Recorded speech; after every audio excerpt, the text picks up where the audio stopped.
Les bonnes idées valent toujours la peine d'être écoutées. Sous le haut patronage du secrétaire général de l'Union pour la démocratie et le progrès social UDPS, Augustin Kabouya, le corps de l'élite scientifique de l'UDPS a uni ses forces et lance du 6 au 7 juillet 2022 à King Plaza, Bayrou, Ghana. Sa première conférence sur les défis du développement de la République démocratique du Congo. Plusieurs éminents auteurs seront au rendez-vous autour du thème principal. Science au service du peuple, prenez rendez-vous. Car c'est ici que les intelligences se réunissent pour une initiative unique en vue de développer la RDC. Pour toute information, contactez le numéro le plus 243 89 95 49 969 ou le plus 243 81 78 38 089. Mesdames et messieurs, sans plus tarder, nous allons passer à la prochaine intervention. Ça sera sur les risques de la bioaccumulation des ETM dans les poissons du fleuve Congo. Notre présentation nous sera faite par Madame la professeure Paola Mwanamoki. Elle est professeure full à l'ISTEM et elle est chef de la section de nutrition diététique. Elle est chimiste de formation et son domaine de recherche, c'est la sécurité alimentaire, la contamination des aliments et la qualité des aliments. Sous vos applaudissements, Madame la professeure Paola.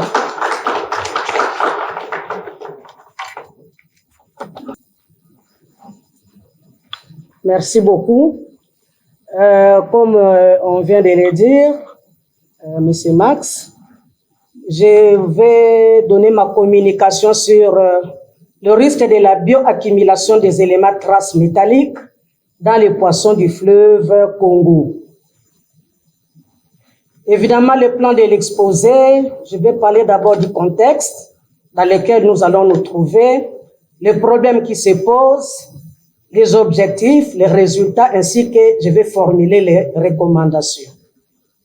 Alors, nous allons nous situer dans le contexte de la sécurité sanitaire alimentaire. Et nous savons que la contamination des poissons par les éléments traces métalliques, évidemment, se trouva dans l'environnement aquatique, et spécialement ici dans le fleuve Congo, est donc due aux activités humaines telles que l'agriculture, l'industrie ou la non-gestion des déchets de toutes sortes. Et ça peut maintenant avoir des effets nocifs au fil du temps dans l'organisme humain. C'est-à-dire nous qui consommons les poissons, si nous consommons des poissons qui sont contaminés en éléments traces métalliques, ça pourra nous causer du tort.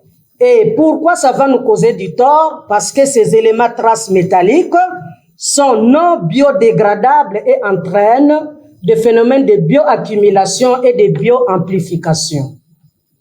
Alors, notre travail ici, notre recherche a présenté un intérêt sur le plan scientifique parce que nous allons apporter les données sur ces contaminations et sur le plan de la santé publique parce que là, ça va nous donner des données pour sensibiliser la population consommatrice des poissons aux risques toxicologiques et sanitaires auxquels elles sont exposées. Elle est exposée plutôt si la qualité des poissons en ce qui concerne la pollution métallique n'est pas protégée. Alors, quel est maintenant le problème? Nous savons tous qu'en Afrique comme ailleurs, partout au monde, il y a d'abord l'explosion démographique, l'exode rural, ainsi que la dégradation de l'environnement, et ça constitue une menace pour l'humanité.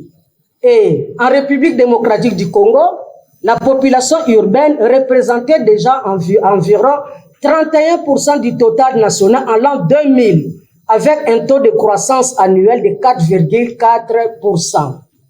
Et en matière de nutrition, on voudrait qu'on consomme plus les poissons que les viandes. Pourquoi? Parce que on a constaté une recrudescence des maladies que les viandes ont emportées dans notre organisme.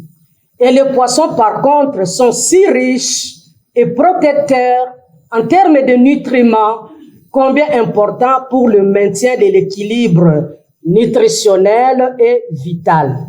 Et nous savons qu'on pratique la pêche dans notre pays et ça occupe quand même une place également importante. Alors, la pollution d'origine métallique constitue donc un risque majeur dans le monde actuel. C'est un problème d'actualité qui préoccupe toutes les régions soucieuses de maintenir leur patrimoine côtier à un haut degré de qualité. Alors, nous allons plus parler de ce que nous avons fait, c'est-à-dire, nous avons évoqué déjà les éléments traces métalliques et nous avons dit qu'ils vont produire des effets dévastateurs dans la balance écologique de l'environnement aquatique. Et nous avons dit parce qu'ils étaient bioaccumulateurs, ils étaient aussi bioamplificateurs et non biodégradables. Alors, nous avons aussi dit que d'où venait cette contamination? La contamination venait donc de l'exploitation industrielle, je le répète et je martèle, des déchets ménagers non gérés, des intrants agricoles, ainsi que celles d'origine tellurique, c'est-à-dire érosion du sol et roches du bassin. Voilà maintenant le problème. Tous les jours, nous voyons sur nos avenues des pousse-pousseurs avec des déchets de toutes sortes. Nous avons, et ces pousse-pousseurs-là, il va où? La direction décharge rivière. Et nous voyons là-bas, parce qu'on ne fait pas pointer, nous tous, nous les voyons.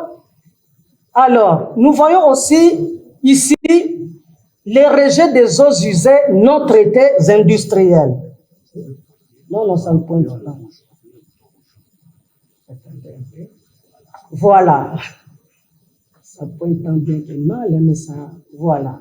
Alors là, nous avons les rejets domestiques, les rejets des eaux usées industrielles, qui est des fois non traités. Nous avons tout cela résumé ici, et nous voyons ce que nous appelons, le pointeur ne marche pas à merveille. Voilà. Nous avons ici tous les problèmes à ce niveau ici. Nous voyons, on a écrit là-bas, en bas de notre rivière, sédiments. C'est là où les poissons vont aller s'alimenter. Alors, donc, les poissons vont aller s'alimenter et quand ils s'alimentent, ils seront donc contaminés en ces éléments traces métalliques. Et nous savons aussi que ces sédiments du fleuve Congo sont de véritables entrepôts de divers polluants. Ici, nous sommes en train de parler du cas des éléments traces métalliques. Et n'oubliez pas aussi qu'il y a des pesticides, il y a d'autres polluants, mais ici, nous avons focalisé notre communication sur les éléments traces mécaniques. Et alors, donc, chaque consommateur va consommer plusieurs poissons, mais le poisson, lui, il a accumulé et le consommateur, donc ça entre dans la chaîne alimentaire par l'accumulation au niveau des poissons et cette accumulation s'est faite dans les tissus, dans les viscères, etc., etc. et ça arrive dans nos assiettes par notre consommation. Alors, ainsi la matière toxique présente dans les tissus des poissons va voir sa concentration augmenter au fur et à mesure de sa transmission dans la chaîne alimentaire. Et ça va créer quoi? Une bioaccumulation, une bioamplification non négligeable, provoquant plusieurs maladies telles que le cancer, la neurodégénérescence, des graves dysfonctionnements cellulaires, etc., etc., auprès de nous qui consommons ce genre de poissons. Alors, nous nous sommes fixés pour objectif dans cette étude évaluer les niveaux de contamination des poissons du pool Malébo en éléments traces métalliques. Et nous avons déterminé d'abord les teneurs en protéines et en lipides, les teneurs en éléments traces métalliques, et nous avons déterminé également la caractéristique du danger. Quels sont les poissons que nous avons analysés? Nous avons l'Erochromis niloticus, mais ici je ne vais pas vous perdre dans des noms scientifiques. En lipides totaux, en éléments traces métalliques par la spectroscopie d'absorption atomique. Alors voyez maintenant ces histogrammes.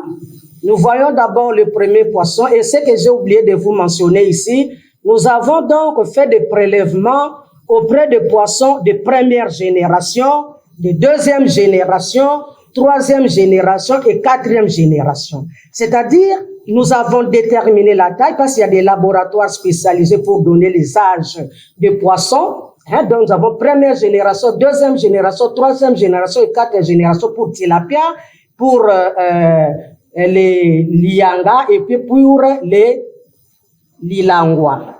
Alors ici, nous voyons que pour la teneur en protéines, nous voyons que c'est surtout les premières générations ici qui sont les plus protéinées. Là où c'est G1, ils sont les plus protéinés. Alors, en matière de lipides totaux, nous voyons que c'est le poisson Silbemystus qui a été le plus gras, c'est-à-dire les lilangwa. Et les gens adorent plus manger les lilangwa. Où est-ce que nous allons en venir?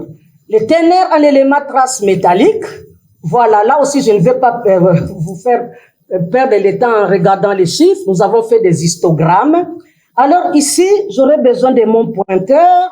Je ne sais pas si ça marchera. Partout là où on a mis OMS FAO, ce sont des normes que l'OMS FAO accepte comme présence de ces éléments traces métalliques dans les poissons. Non, les pointeurs ne marchent pas à merveille. Voilà. Donc, je dois vraiment pointer. Ici, nous voyons l'OMS et la FAO. Ce sont des très, très petites quantités, de très, très petites teneurs. D'accord? Là-bas aussi, nous voyons, et là-bas aussi, c'est l'OMS et FAO. Alors maintenant, dans nos poissons, ici, nous avons notre tilapia. Regardez seulement, par exemple, en bleu, c'est l'aluminium. En bleu foncé ici, c'est l'arsenic. Oui, il est là, je crois. Donc, en grosso modo, on peut dire que quand nous regardons ces poissons, ils ont des concentrations en ces éléments traces métalliques ici qui n'ont pas respecté les guidelines, c'est-à-dire les lignes directrices fixées par l'OMS et la FAO. Et nous sommes en train de manger calmement ces poissons. Nous fouillons même la chambre froide. Nous disons que nous mangeons bio. Donc, la contamination nous suit partout. Les risques est partout. Les problèmes est partout. Même si vous avez beaucoup d'argent, vous dites que je mange bio. Parce qu'ici, nous avons exposé pour les éléments traces métalliques. Peut-être prochainement, nous allons exposer sur les 3-4 benzopyrènes avec les poissons fumés. La fumée qui va nous donner qui a des éléments, des molécules de 3-4 benzopyrènes. Donc, quand vous mangez le poisson, quand vous mangez je ne sais quoi, il ne faut pas vous moquer des gens qui mangent chambre froide, parce que le problème est partout. Alors, donc, voilà. Nous avons donc estimé les dangers. Dose journalière d'exposition et quotient des dangers chez les enfants et les adultes. Ici, nous voyons que pour un adulte qui mange journalièrement, parce qu'il y en a qui mangent les poissons tous les jours, journalièrement, il est exposé 6,5 fois plus à l'arsenic. Il est exposé 0,6 fois plus au mercure. Exposé 1,65 fois plus au plomb. Et nous savons que le plomb, le cadmium, ne doit pas entrer dans la chaîne alimentaire. Ils sont déclarés toxiques. Alors, et nous voyons aussi chez les enfants, oui, parce qu'on dit que donner aux enfants des poissons pour qu'ils grandissent bien, on refuse pas, mais il faut du bon poisson, le poisson qui n'est pas contaminé. Alors ici, nous voyons le poisson ici. J'ai des problèmes avec avec mon pointeur ici. Alors, nous voyons que là-bas, pour l'arsenic, l'enfant est exposé, c'est l'enfant de moins de 18 ans, il est exposé 15 fois plus à l'arsenic s'il mange journalièrement ces poissons-là que nous avons analysés.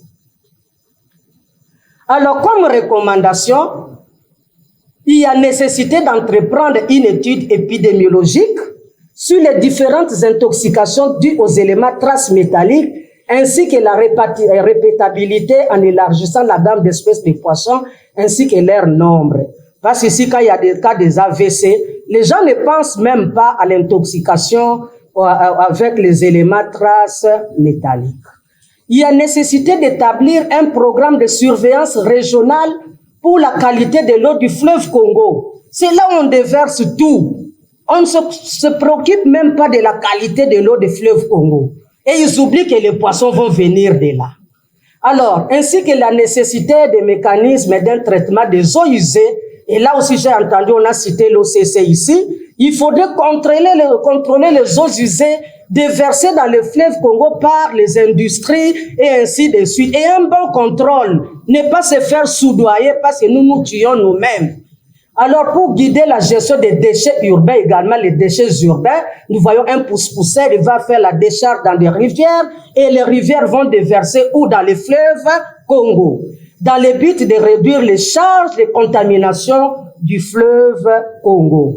Et une surveillance continue. Ce n'est pas on va faire aujourd'hui, on va faire des analyses, on mesure, demain, non. C'est tout le temps qu'il faut une surveillance continue du niveau de pollution et l'évaluation des effets sur l'environnement, c'est-à-dire sur les poissons. Et il n'y a pas que les poissons, il y a aussi des légumes. Il y en a qui s'alimentent en légumes aussi, qui cueillent là-bas dans le fleuve Congo. Alors, ici, donc, on devra donc contrôler, donner de l'information, et il faut maintenant élaborer une stratégie d'assainissement durable qui pourrait être utilisée pour atténuer la pollution de l'eau du fleuve Congo par les effluents déversants. Et il y a nécessité de mettre au point des stratégies efficaces, récentes, pas des stratégies qui ont vieilli. Parce qu'ici, on a des stratégies qui sont vraiment vieilles, mais on doit les revisiter, visant à poursuivre une gestion intégrée qui va minimiser la production des déchets, à réutiliser, à séparer, à recycler les matériaux, à valider ce qui ne peut pas être recyclé et à recourir seulement à l'enfouissement pour les matériaux résiduels. Quand j'ai fait la route de Bandundu, je ne sais pas si c'est Bandundu, vers les Maindo, mais il y a les grands Libulu là-bas. Je me dis toujours, mais tous ces déchets qui traînent là-bas, on peut venir même, si on ne les traite pas, les enfouir ici dans les grands Libulu. Ça ne poserait pas vraiment de problème. Alors, l'encouragement d'une recherche fondamentale. On a toujours négligé la recherche fondamentale. Il faut une recherche fondamentale. Les pays marchent avec une recherche fondamentale. S'il n'y a pas une recherche fondamentale, comment on va faire le diagnostic? On doit diagnostiquer. On nous néglige, nous les académiques, nous les chercheurs. Même un seul rond pour l'avoir, c'est vraiment un problème pour la recherche. Vous avez des idées, mais vous ne savez pas travailler. Comment allez-vous maintenant, comment allez-vous poser les diagnostics? Vous voyez ici, nous avons utilisé la spectroscopie d'absorption atomique. Ce n'est pas donné à tout le monde. Et on dit que éléments traces métalliques, même en état de trace, ça cause beaucoup de problèmes à l'organisme. Et pour faire ces analyses-là, ça demande beaucoup de moyens. On n'a pas de moyens pour faire la recherche. Et je ne dis pas la suite, sinon tout le monde va incliner la tête. Alors, afin d'en évaluer l'importance de l'impact, tout en tenant compte de l'influence climatique sur la spéciation des polluants, parce que là aussi il y a le problème de la spéciation, et ceci conduira à une modélisation en regardant le receiving system. Merci pour votre attention soutenue.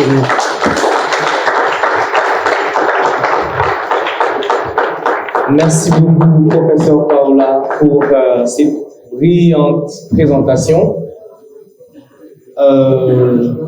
Merci pour votre langage imposant et même, on a pu le voir dans votre expression corporelle. Je suis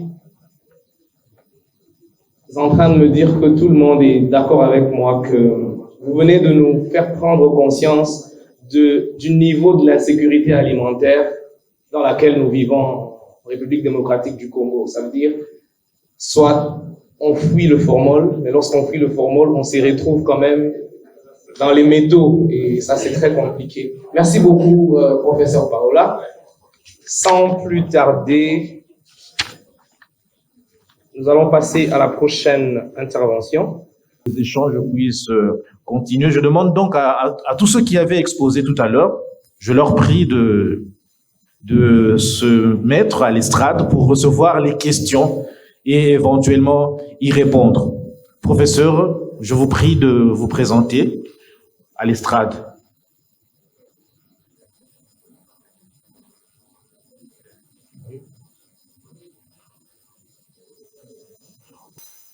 Oui, y a-t-il encore des questions? Au milieu?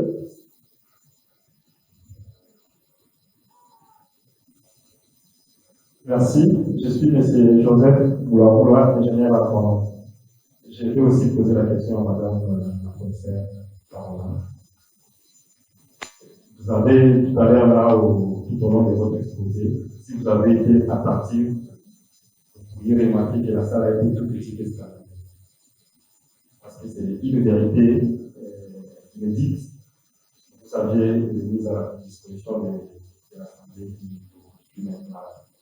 Je voudrais aussi poser la question de savoir, parce que nous ne pouvons pas manger, par exemple, ce qui est du formol, et que la plupart des gens ont tendance à courir à ce que nous appelons bio, et que suite aux activités humaines, il y a la pollution de nos eaux. Par conséquent, les poissons en flagrance, ça vient à la chaîne d'alimentation avec le risque d'avoir des cancers, etc.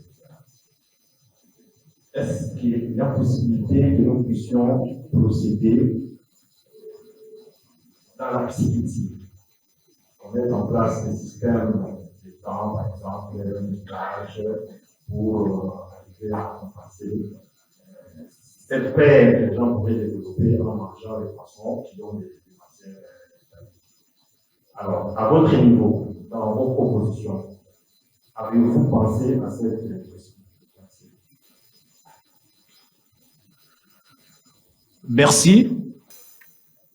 Je sais que c'est ça. J'ai deux questions. La première, je la pose à Madame Paola. Est-ce qu'il vous est arrivé déjà une fois de chercher, de faire des analyses sur les traces d'uranium au niveau du fleuve? Parce que moi, j'ai vécu une situation que je pourrais vous dire après. Les réponses de nos intervenants. Alors, nous allons procéder dans l'ordre. Nous commençons par Madame la professeure Mwanamoki, qui a reçu quelques questions, et nous allons aller de la droite vers la gauche progressivement. Professeur, vous avez la parole. Merci beaucoup pour la parole. Je sais que tout ce qui touche à l'alimentation, à la nutrition, attire vraiment l'attention des gens. C'est très important. Parce que même pour construire les routes, pour faire je ne sais quoi, pour être dans cette salle, si on n'est pas bien nourri, on ne sera pas en bonne santé, on ne pourra pas se lever pour être ici. Alors, on a demandé, il y a une question, il y a deux questions qui vont dans le même sens. En ce qui concerne les poissons du fleuve Congo, on dit que faut-il continuer peut-être à consommer ces poissons, ou bien faut-il développer plus la pisciculture? Je crois que j'ai commencé mon exposé par parler de l'explosion démographique. Pensez-vous que la pisciculture c'est facile? Ça demande beaucoup de moyens. Alors que nous sommes dans un pays où nous avons des potentialités, nous avons des poissons, on dit même des poissons, pour le moment, nous ne pêchons que les poissons qui sont, je ne sais pas, dans une couche superficielle, et il y a encore des poissons en profondeur on n'a jamais atteint ces poissons-là.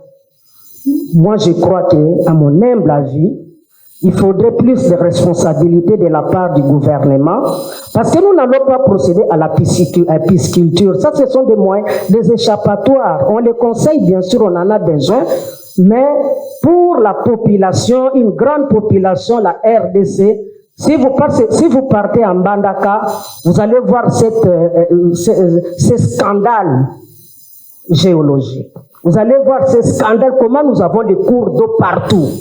Allez même à Bandundu, dans les Kwilu, quand vous regardez nos cours d'eau, vraiment nous sommes riches.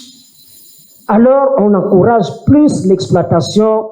Enfin, on a eu des projets, on en avait parlé, implantation de l'industrie de la pêche et ainsi de suite. C'est plus à encourager parce que Dieu nous a tout donné. Alors, le problème, parce que vous avez maintenant peur, j'avais parlé des chambres froides. Le problème pour le moment, je crois que c'est de varier l'alimentation. Quand j'ai parlé du quotient du danger, j'ai parlé de la consommation journalière. Pour une consommation journalière, tous les jours, vous consommez ces poissons-là, vous allez tomber malade. Alors, quand vous repartez aussi dans nos villages, parce qu'on pensait que dans nos villages, il n'y a pas la malnutrition. Allez dans nos villages, les gens qui consomment tous les jours la même chose tombent dans la malnutrition. Or, on croit que dans nos villages, comme on mange bio, on mange je ne sais quoi, il n'y aura pas la malnutrition. Allez voir la prévalence de la malnutrition dans nos villages. Donc, je crois que c'est question de contrôler nos eaux, faire le monitoring régulièrement.